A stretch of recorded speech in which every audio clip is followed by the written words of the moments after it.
Congress party ద్వంద్వ వైఖరి. రాహుల్ గాంధీ ఆదానిని వ్యతిరేకిస్తాడు, రేవంత్ రెడ్డి గారు ఆదానికేమో రెడ్ కార్పెట్ పరుస్తాడు. చాలా ఘోరమైన విషయం ఇది.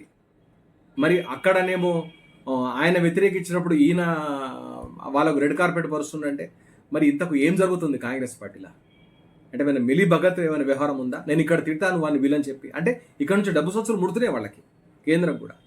నిన్న కేటీఆర్ గారు మాట్లాడుతూ కాంగ్రెస్కు అధికారం ఇచ్చిన పాపానికి తెలంగాణను ఆదానికి అప్పగించాలని చూస్తే సహించబోమని, రాష్ట్ర భవిష్యత్తును అంధకారం చేయాలని ప్రయత్నిస్తే చూస్తూ ఊరుకోబోమని BRS party working president K Taraka Ramarao తెలిపారు. హిడెన్బర్గ్ నివేదిక నేపథ్యంలో ఆదాని సెబీ వ్యవహారంపై దేశవ్యాప్త ఆందోళనకు కాంగ్రెస్ పిలుపునిచ్చిన సందర్భంగా ఆ పార్టీ అగ్రనేత రాహుల్ గాంధీకి కేటీఆర్ ఎక్స్ వేదికగా పలు ప్రశ్నలు సంధించారు. కాంగ్రెస్ పార్టీ అధికారంలో ఉన్న తెలంగాణలో అదే ఆదాని కంపెనీకి స్వాగతం పలకడం ద్వంద్వ వైఖరికి నిదర్శనం కాదా? ఆదానిపై జాతీయ కాంగ్రెస్ ఒక నీతి, రాష్ట్రంలో అధికారంలో ఉన్న కాంగ్రెస్ మరో నీత అని ప్రశ్నించారు. మంచిగా అడిగిండు కేటీఆర్. వాస్తవమే కదా, సెబీ ఏదైతే అవకతవకలు జరిగినాయో దాని గురించి దేశవ్యాప్త ఆందోళన పిలిపించినప్పుడు మరి ఇక్కడ కాంగ్రెస్ పార్టీ ఆదానిని రెడ్ కార్పెట్ వెల్కమ్ చేసి స్వాగతం పలుకుతున్నది. దీని మీద కూడా మాట్లాడాలి కదా రాహుల్ గాంధీ.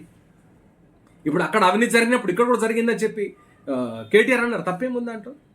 ఇది కాదు, వాస్తవం కాదని చెప్పి రాహుల్ గాంధీ చెప్పాలి, లేదా రేవంత్ రెడ్డి గారని చెప్పాలి. ద్వంద్వ నీతి కాంగ్రెస్ది. ఎందుకంటే తెలంగాణ నుంచి డబ్బు సంచులు ముడుతున్నాయని చెప్పి చాలా మంది బీఆర్ఎస్ వాళ్ళు ఆరోపణలు చేశారు. క్రిషాంక్ కానీ కేటీఆర్ కానీ చాలా మంది మిగతా నాయకులు అన్నారు. నాకు కూడా అదే అనిపిస్తున్నది. ఎందుకంటే రాహుల్ గాంధీ ఒక రకంగా ఆందోళన పిలిపిస్తాడు, ఇక్కడనేమో రేవంత్ రెడ్డి గారు వాళ్ళని మీరు మా దగ్గర వచ్చి పెట్టుబడులు పెట్టండి అంటారు. ఈ ద్వంద్వ నీతిని ఎండగట్టిండు కేటీఆర్. కేటీఆర్లో నాకు నచ్చిన గుణం ఏంటంటే point to point current affairs మీద త్వరితగతిన స్పందిస్తారు. ఇటువంటి నాయకుడు రాష్ట్రానికి దేశానికి అవసరం.